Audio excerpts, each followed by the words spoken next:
All right, we are going through the Chapter 1 test review. Chapter 1 covers some of the basic uh, topics such as basic and derived quantities and units. We'll talk about significant figures, scientific notations, accuracy and precision, and prefixes and their conversions, and conversions of multiple units, and conversions of prefixes. So these are the things that are covered in Chapter 1. Let's go through some of them. You should be able to distinguish between basic quantity or a basic unit, derived quantity and derived unit. So given something, you should be able to differentiate or distinguish between basic quantities or basic units and stuff like that. So if I give you meter square as a unit, meter square is a measurement of, the unit of area, and so area is measured by distance times distance, so, or length times length. So it is definitely not a quantity, it is a unit. Now, is it basic or derived? And since you're using more than one basic quantity in there, it is definitely a basic quantity, a basic derived unit. Sorry. Since meter square is unit of area, and it comprises of meters and meters, like two length measurements are involved in this, and therefore it is surely a derived unit. Let's say temperature. Temperature is an entity that is being measured, and therefore it is a quantity. So, and temperature comes under the list of basic quantities. So understand that that is a basic quantity. Okay. And likewise, if I tell you anything else, you should be able to just clearly identify whether it is basic quantity or basic unit, or derived quantity or derived unit. So keep that in mind. Next thing is about significant figures. You know, digits 1 to 9 are always significant. 1 to 9 are always significant. The question arises about the zeros. The zeros before you hit the first significant digit are not significant. The zeros that come after you hit the first significant digit are always significant. So you should be able to find out the number of significant figures in a given quantity, or express a final answer to the appropriate number of significant figures. So both of these are important talents. All right. For example, if I tell you 0.010, this will have two sig figs, because these zeros are not significant until you hit the first significant digit.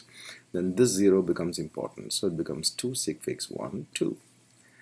If it is 1.01, it is 3 sig figs. If it is 0.000100, now this becomes not significant, not significant, not significant, not significant. Yes, 2, 3, 1, 2, 3. So there are 3 significant figures. If you are blindly given numbers like that, then of course you can have multiple significant figures. You must choose which one it is. And since you don't know the variations of this number, it could be varying in hundreds or in tens or in ones. If you are not sure about it, then go for the worst one, which is 1.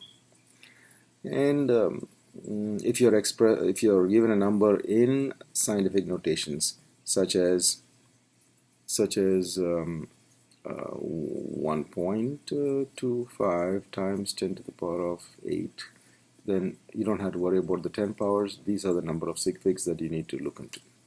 So, and if you want to express a number to appropriate number of sig figs, you need to round off numbers. So make sure you know the rules of rounding. Now, why significant figures are important is because when you multiply or divide quantities, you need to stick to significant figures.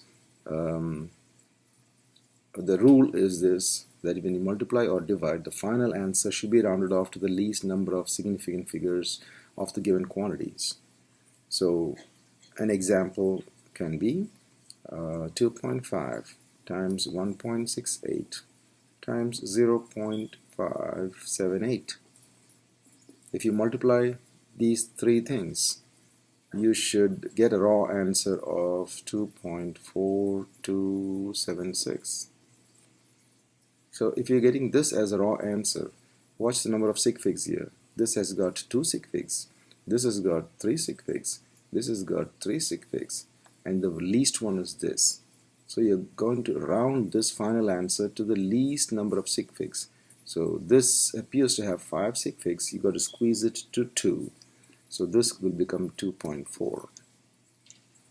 What would be the unit?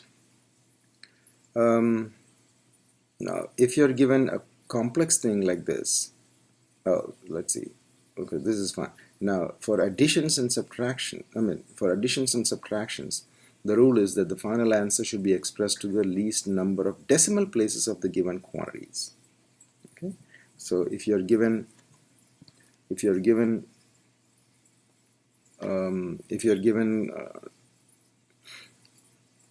some additions or subtractions, you go by the number of decimal places. So 26 plus 1.23. When you add these, you'll get 3, 2, 7, 2. Now if you look at it, there are no decimal places here. There are 2 decimal places here. So your final answer should not have any decimal place. And so the answer, this is rounded to 27. Now if you have a complex unit, if you have a complex process, such as let's say, for example, 2.68 plus 3.6, the whole times 5.89. So if you are given this kind of a complex process, then what you have to do here is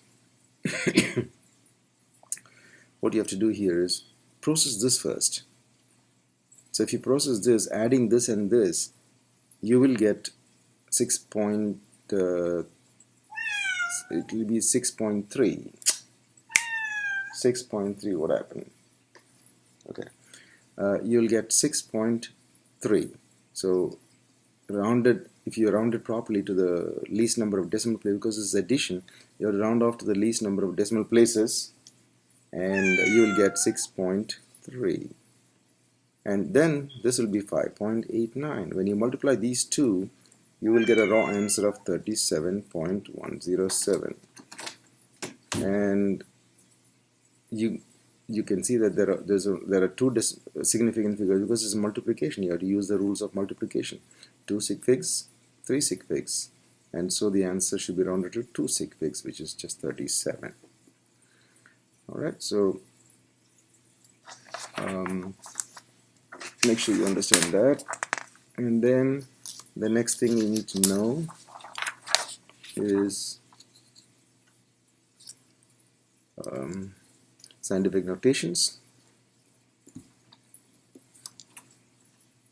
Scientific notations. So you need to express numbers sometimes in proper scientific notations and in appropriate number of sig figs. So keep take note of these little things. So scientific notation, the way you write numbers is like you have a digit times, a digit, decimal, other digits. It depends. The number of digits over here does not matter right now. It depends on the number of sig figs. If you have 3 sig figs and 1, 2, 3, you have to write it as a single digit, decimal, other digits times 10 to the power of some number of digits. So this is what is known as scientific notations. So if you can write it like that, that is called scientific notations.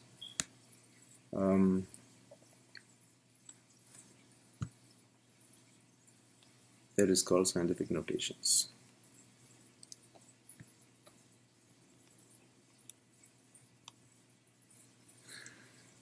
So expressing it in this form, a digit, decimal, other digits times 10 to the power of a single digit. So this is called scientific notation.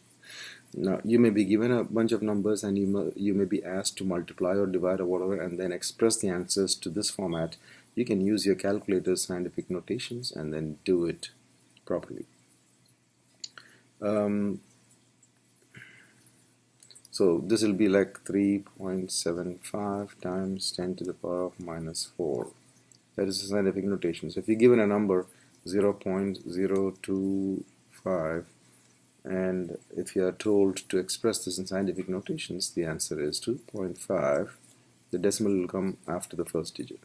So 2.5, and since this is, you're moving the decimal 2 times forward, you have to multiply by 10 power minus 2. Okay, so this becomes the scientific notation of this number. And then a couple of points about accuracy and precision. Accuracy is how close you are to the correct answer. And to improve accuracy, now accuracy depends on human errors, and to improve accuracy you need to do multiple trials and take an average. Precision, on the other hand, is telling you how finely you're expressing your result. So the measurement is done to what precision, which means like how many decimal places are you sure of, the fractional unit of measurement, how fine it is. That is basically precision. And that precision depends entirely on the limitations of the instrument. It does not depend on whether it is a digital instrument or any other kind of instrument. You do have different kinds of instruments, but it is not the type of instrument, it is actually the limitation of the instrument. A meter stick can only get you up to a millimeter, whereas other instruments can sometimes go more fine. So it can go 1/10 of a millimeter or even 1/100th of a millimeter. So precision depends on that.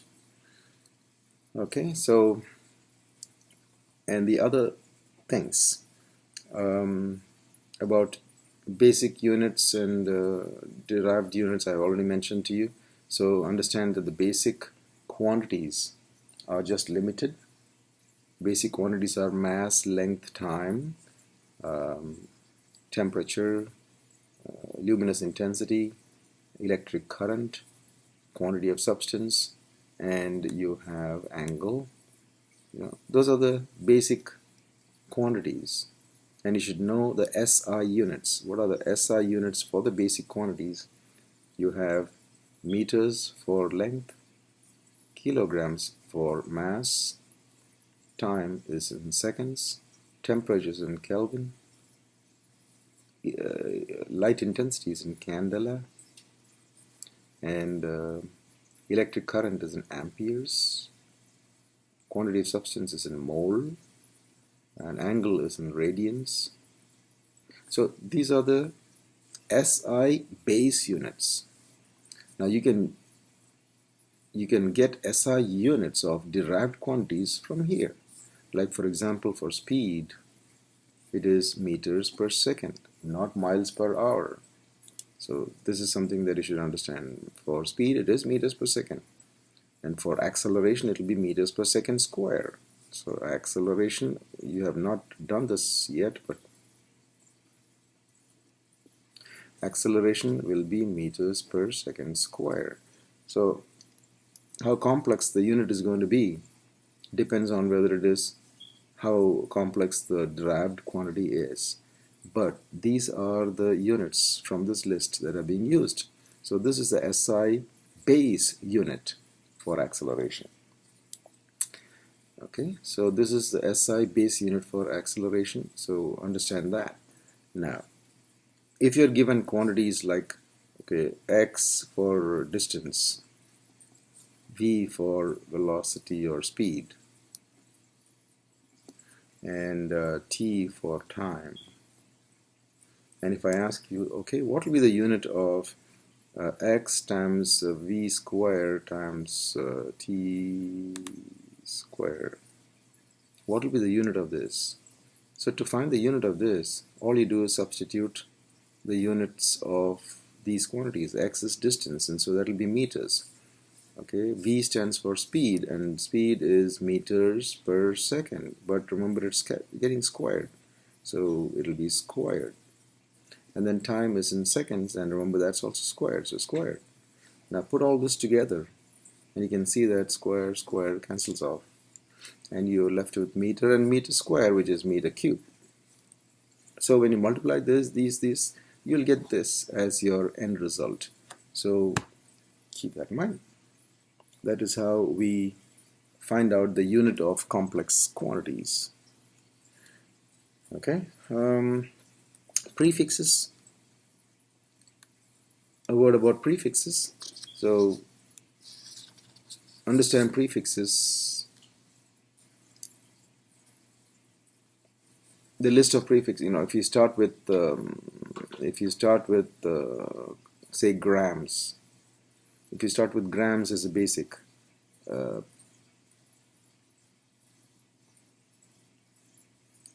and basic kind of unit, and then from here onwards you can go upward: kilogram, megagram, gigagram, teragram. So kilo is 10 power 3, mega is 10 power 6, giga is 10 power 9, and tera is 10 power 12. And you can see they jump in thousands. And lower than this is decigram. It is just going down by 1/10. And from there, centigram is 10 power minus 2. Milligram is 10 power minus 3. And then comes microgram, which is 10 power minus 6. And then you have nanogram, which is 10 power minus 9. And then you have picogram, which is 10 power minus 12. Femtogram, 10 power minus 15. So this is basically the list. Now you can see the jump from here to here is 10 and 10 and 10. And then from here onwards it's all thousands. So if you're expected to change from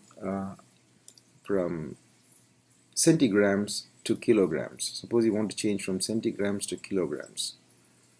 So let's say 25 centigrams is equal to how many kilograms? So what you do is centigram to kilogram, centigram to kilogram. You're going to go from here all the way there. So you can see when you jump from here to here, it's a 10. You're going up. Another 10, which is 100, and then 1,000. So 100,000, right? So you have 10, 10, and 1,000. So 100,000 times. So the unit is going 100,000 times bigger. So this number has to go 100,000 times smaller. So this divided by 100,000. And that, if you express in scientific notation, will come out. So this is basically 25 times 10 to the power of minus 5, which comes out 2.5. All right. Which will come out 2.5 times 10 to the power of, because it's minus 5, so 2.5 10 to the power minus 4 kilograms. So see how we changed 25 centigrams to kilograms. Okay, so make sure you know how to change the units back and forth. So if you're going from one unit to something else below, then the unit goes down and the number should go up. Now here the unit went up, so the number went down. So when it goes down, you just divide it. When it goes up, you multiply it. Simple as that. Okay. And some of the multiple unit conversions. If you want to convert, let's say, for example, let's say you want to convert, let's say you want to convert, say, 35 centimeters per second cube. If you want to convert that to how many kilometers per minute cube, don't worry about what quantities these are, but just for the sake of conversions right now. So what do you do? A decent way of doing it is write it down in an orderly fashion like this. 35 centimeters on the top, and there are seconds cubed, so you write seconds, 1 second times 1 second times 1 second. And then what you do from here is that you're going to convert centimeters to kilometers, seconds to minutes, seconds to minutes, seconds to minutes. So you're going to write kilometers, and then you're going to write how many minutes times how many minutes times how many minutes. So that's what you're going to do. How do you write this? Okay, 35 centimeters, you're going to change it to kilometers. 35 centimeters to change it to kilometers. You're going from centimeters to kilometers. So when you go centimeters to kilometers, let's go to the list. You're going from centimeters to kilometers. So yeah, it's the same jump of 10 power 5. So you're going 10 power, the unit is going 10 power 5 times bigger. Therefore, the number has to go 10 power 5 times smaller. So 35 times 10 power minus 5. That's how we make it go smaller. 1 second is how many minutes? Is 1/60th of a minute. Because seconds to minutes, the unit is going bigger, the number has to go smaller. So it's be 1/60th. And then again 1/60th. And then if you process these numbers, you got your final answer. So it'll be 35 times 10 power minus 5 divided by the product of 1/60 times 60 times 60. So all this. So if you do this on the calculator properly, or you can, because it's a division of a fraction, you just multiply it. So 35 times 10 power minus 5 times 60 times 60 times 60 over 1, right? You flip this. And that'll be in kilometers per minute cube. So get this on the calculator and then get your answer, and that'll be a final answer. All right. Understand how to do all these things and practice on these questions, and you'll be good for this particular test. All right. Good luck.